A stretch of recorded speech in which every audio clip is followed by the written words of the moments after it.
हाथ ऊपर उठा लेंगे, अपने हाथों को इस तरह से मुट्ठियां भींच लेंगे।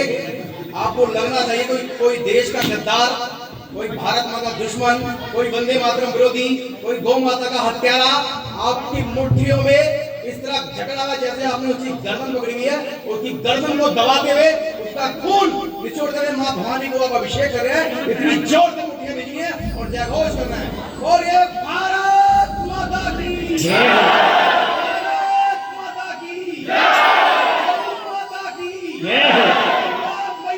भारत के संतों की, भारत के शहीदों की, भारत के सेना की, सत्य सनातन धर्म की,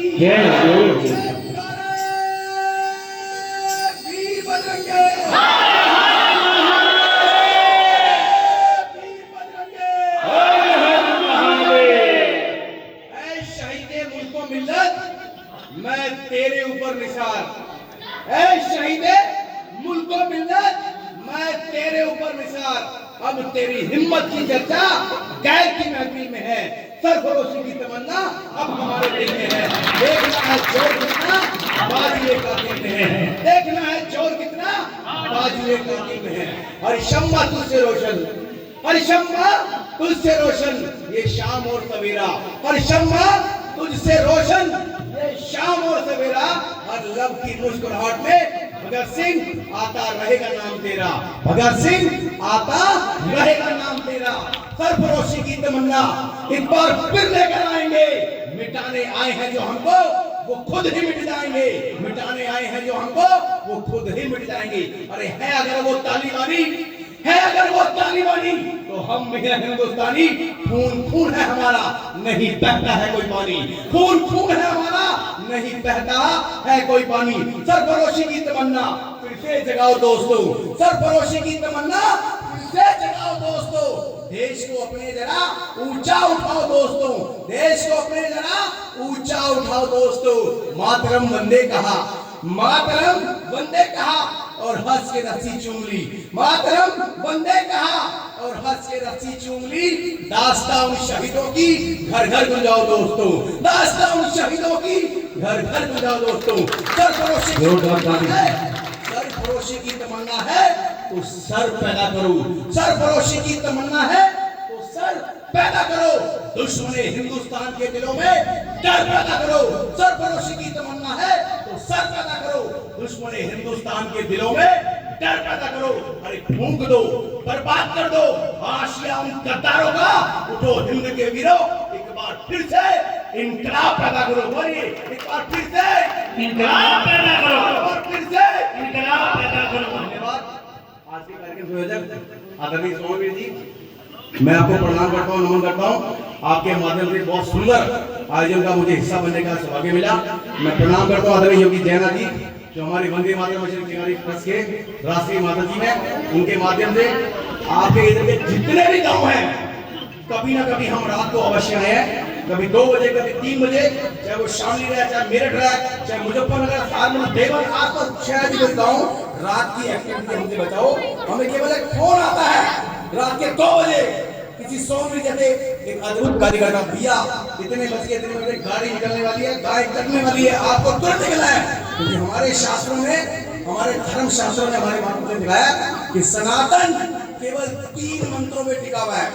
3 बातें जो हमारे युवा फॉलो करते हैं, जो हमारे महापुरुषों ने दिखाई है, जो इसे फॉलो करता है उसे दुनिया की कोई मौत डरा नहीं सकती, कोई डर उसके अंदर भय पैदा नहीं कर सकता। वो पहला मंत्र था कि धर्मो रक्षति रक्षते, समझ गया?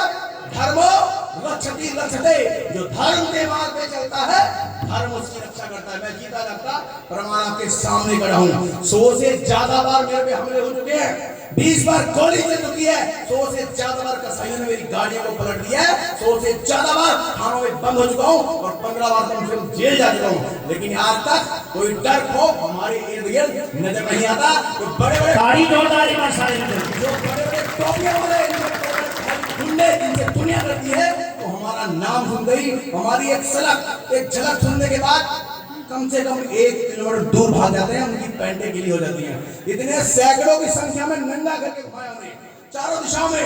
लाल चौक का एक शब्बीर शाह कहता था कि भारत का कोई नागरिक लाल चौक पर तिरंगा नहीं लहरा सकता। मैंने संतों के मंत्र को आत्मसात किया, संकल्प लिया। हमारे महापुरुषों ने कहा है, जो भी व्यक्ति सनातन धर्मी परोपकार के लिए, अपने राष्ट्र के लिए, गौ माता के लिए, अपने धर्म के लिए संकल्प करता है, उसके संकल्प को पूरा करने के लिए इष्ट देव आपके लिए रास्ता बनाते हैं और समस्त देव प्रसन्नता होते हैं। और आपके संकल्प को पूरा करने के लिए सभी देवी शक्ति मिलकर आपको सहयोग करती है। सच्चाई है, मैं आपके सामने प्रमाण खड़ा हूं। मैं एक छोटा सा बालक हूं, हम दो भाई हैं, दोनों ने शादी की। छोटा भाई मेरा सन्यासी है, मैं आपके सामने जीवित जिंदा शहीद खड़ा हूं।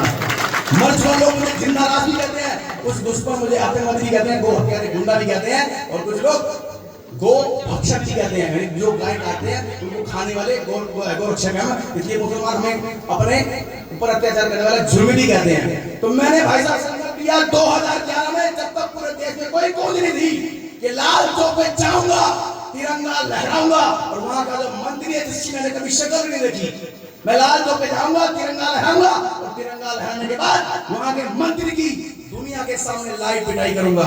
ये मेरा संकल्प है। अगर संकल्प पूरा नहीं हुआ तो मेरी लाश वहां से वापस आएगी। अकेला सिंगल टूटी फूटी बाइक जो आपके देवल के लोगों ने मुझे दान में दी, स्टार सिटी सबसे कमजोर बाइक, पता नहीं कहां किस वक्त कहां बंद हो जाए। पूरे रास्ते संकल्प शक्ति की वजह से संतों का आशीर्वाद दिया। राह में कोई मेरी गाड़ी में पेट्रोल डाल दिया, मुझे नहीं पता। मेरी जेब में कोई 100 डाल दिया, पता नहीं। ढाबे में खाना खाया, कौन पैसे दे गया, पता नहीं। ये संकल्प शक्ति धर्म और शक्ति रक्षण है। लाल चौक तक पहुंचे, रावी नदी को चीर देवे। रावी नदी के ऊपर सुषमा स्वराज, अरुण जेटली, अनुराग ठाकुर ने चिल्ला के कहा, इस अरुण के वीर को हम सैल्यूट करते हैं जो बाइक में ठंड में रावी नदी को चीर कर तूफानी गति से लाल चौक की ओर बढ़ रहा है। लेकिन हम बड़े सौभाग्यशाली थे, उसको कश्मीर के अंदर उनकी सरकार थी, उन्होंने कहा कि परिंदा पर नहीं मार सकता। वहां पर हमने चुनौती स्वीकार की। लाल चौक की रावी नदी के ऊपर लाठीचार्ज हुआ। देश भर के तमाम सारे जितने हमारे कार्यकर्ता थे भाजपा के, उन सबको खदेड़ दिया गया। तो मैं मिलिट्री के लोगों से टकराते हुए रावी नदी को चीरते हुए उत्तम सिंह ने जब पार किया, वहां हमारे 5,000 ने ऑर्गेनाइजर और अन्य बहुत सारे राष्ट्रवादी जो चैनल के मालिक थे, उन्होंने मुझे अपनी गाड़ी में बिठाया और मेरी बाइक खुद चलाई। पहाड़ी रास्ते से उत्तम सिंह ने पार कर दिया कि आप लाल चौक जाने को रहे हैं। हमारा पूरा सहयोग है, क्योंकि सुबह से यहाँ तक किसी परिंदे ने पर नहीं मारा, कोई साइकिल भी नहीं आई यहाँ पे। हमारा सौभाग्य है, हमें शर्मिंदगी महसूस हो रही है, कश्मीर में लगे हम अपने देश से तिरंगा नहीं ले रहा पारे। और भारत देश के हरिद्वार के पास से बाइक में आ गए, कड़कती ठंड में, पैर में जूते भी नहीं, जुराबें नहीं गायब हो गई, भीगते हुए पहुंचे वहां पे। हम आपको सैल्यूट करते हैं। मेरा वो और सीना छोटा गर्व हो गया कि हमारा संकल्प बहुत नजदीक है। रात्रि 2 बजे पहुंचे हम उत्तम सिंह नगर पास। मिलिट्री के जो हमारे जवान थे उन्होंने हमें देखा कि भैया ये बाइक पे एक अलग सा नौजवान था, दुबला पतला, बड़ी तेजी से बढ़ा। इसका मकसद क्या है, कौन ये? मुझे रोका, उन्होंने पूछा भैया आप लाल चौक पे कहां जा रहे हो? हमने कहा तिरंगा लगाना है। बाइक पे लिखा था मिशन तिरंगा लाल चौक यात्रा। तो मैंने कहा मुझे तिरंगा लगाना है, मैं मर के जाना है। फैसला आपके हाथ में, आतंकवादी मारे या आप गिरफ्तार करें, मुझे कोई वक्त नहीं है। वो इतने भावुक हुए, मुझे अपनी गाड़ी में बिठाया, लाल चौक पे तिरंगा लहरा के मेरी जेब में न जाने 4 या 5 बजे डाले और मुझे आश्वासन दिया, हम आपके साथ, लेकिन आप हमारा जिक्र मत करना। इस रोड पे आज तक कर्नल, मेजर, ब्रिगेडियर तक जिंदा नहीं बचा। उन्हें भी यहाँ के मुस्लिम लोग खाई से नीचे फेंक देते, उनकी लाश नहीं मिलती और कहते हैं एक्सीडेंट हो गया। आप बड़े सौभाग्यशाली यहाँ तक पहुंच गए। और तिरंगा लहराने के बाद मैं जम्मू पहुंचा। तुम्हारे जो संकल्प शक्ति का प्रभाव है कि जब तक ईश्वर आपका संकल्प पूरा नहीं करेंगे तो आपको चैन से बैठने नहीं देंगे। मैं वापस लाल चौक के वापस जम्मू के पक्का ढाला भाजपा के हेड ऑफिस पहुंचा, जहां सुषमा स्वराज, अनुराग ठाकुर और अपने अरुण जेटली की प्रेस वार्ता कर रहे। प्रोटोकॉल के अकॉर्डिंग कोई भी वीआईपी दूसरे वीआईपी के रास्ते में नहीं आ सकता, लेकिन ईश्वर ने हमारा संकल्प पूरा कराना था। ये बताना आपको जरूरी इसलिए कि हमारे संकल्प में, हमारे माध्यम से हमारे संतों में कितनी ताकत है। अगर आप फॉलो करेंगे तो आपको खरोच नहीं आएगी। तो ईश्वर ने उस शब्बीर शाह को जो किसी और रास्ते जाना चाहता था, अचानक हमारा संकल्प पूरा करने के लिए भाजपा कार्य के पास से गुजार दिया। वीआईपी का बाहर हल्ला मचा, ये शब्बीर शाह बाहर घूम रहा है, उसको लोगों ने रोक लिया। हमने कहा इसे ढूंढ रहे, इसे रोका नहीं। ईश्वर ने हमारा संकल्प पूरा करने के लिए पहुंचा है। हम बाहर निकले, उसकी गाड़ी के ऊपर चढ़ा और अपनी गाड़ी का तिरंगा झंडा जो कहता कोई लहरा नहीं सकता, लोहे के पाइप का तिरंगा उसकी गाड़ी के ऊपर गाड़ दिया। और जो धुनाई पूरी दुनिया ने लाइव टीवी देखा। ये केवल इसलिए बता रहा हूँ, हम एक आम नागरिक, मेरे आगे मुझे कोई रोकने वाला नहीं है, मेरे माता पिता भी नहीं है। बहन की शादी होगी, 2 भाई दोनों सन्यासी, दोनों देश में खत्म। एक संत बन गया, एक सिपाही बन गया। इससे ज्यादा देश और धर्म के लिए कुछ होता नहीं है। 7,000 से ज्यादा गौवंश अंतिम संस्कार निःशुल्क 24 घंटे हर समय गोलियों से खेलना लड़ना। मैं अकेला अपनी गौशाला रहता हूँ जहाँ चारों दिशाओं में भाई साहब बात हो जाते हैं। कितना संघर्ष है, अपनों से ज्यादा संघर्ष है। अपनों से जब ठेस करनी लग जाती है तो अपनी हिम्मत और भी बढ़ जाती है। हम उस दिशा में काम करने वाले। मैं संघ का कार्यकर्ता हूँ। मेरे परिवार में बचपन से मुझे संघ के संस्कार दिए। मैं संघ का घटनायक रहा हूँ, विस्तारक रहा हूँ, प्रचारक भी रहा हूँ और ITGOD 2 बार की है। तो मुझे गर्व है मैं संघ के अनुशांति संगठन का एक हिस्सा हूँ। विश्व परिषद में मैंने काम किया, बजरंग का भी काम किया। आज पूरे भारत में घूमता हूँ, हर स्टेट में जाता हूँ और पूरी दुनिया के अमेरिका, लंदन, जापान, पेरिस न जाने लगभग 100 से ज्यादा कंट्रियों के अंग्रेज अपनी गौशाला में आकर आपके डॉक्यूमेंट लाते हैं कि सिंगल वन मैन आर्मी, बिना मनी पावर, बिना मैन पावर, बिना फैमिली बैकग्राउंड, बिना एजुकेशन पावर, बिना पॉलिटिकल पावर के इतने लंबे समय से संघर्ष कर रहा है और जीवित कर रहा है, सुरक्षित कर रहा है। कोई टूट शरीर नहीं है। ये गौ माता का आशीर्वाद है। आप भी सेवा में लगे। और ये हमारे भगत सिंह जी हमारे आदर्श हैं।